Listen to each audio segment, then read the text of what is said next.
Madam Chairman. It's decision time for Oklahoma Governor Mary Fallin.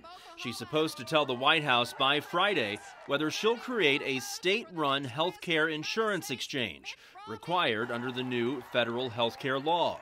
But so far, the governor hasn't said whether she plans to do it. Oklahoma really has done none of the work that would be needed to submit an exchange application. David Blatt, director of the Oklahoma Policy Institute, a nonpartisan think tank, says at this point it's highly unlikely Oklahoma will meet the exchange deadline. It would be like a college student facing the beginning of the school year in August who not only hasn't applied to university, hasn't even taken the SATs. Here's what the exchange is. Starting in 2014, many people who are not insured will be required to go online and buy insurance from an online marketplace known as the exchange. The law asks the states to set up their own exchange. If they don't, the federal government will set one up for them.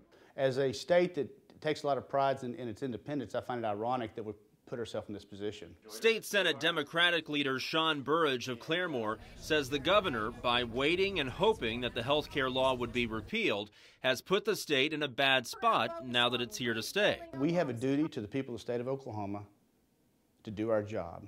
And part of our job was to set up an exchange to implement the Affordable Care Act, and we haven't done it. We have failed. But the governor has a much different view.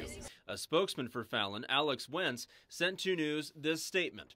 Our policy staff does not believe that Oklahoma will necessarily be subject to a federal exchange if it misses the November 16th deadline. Obama administration officials have confirmed that. The statement also says her priority is to ensure the people of Oklahoma are best served by a system that increases access to health care, controls health care costs, and does so in a way that is fiscally responsible. The governor already rejected a $54 million federal grant that would have helped the state set up the exchange.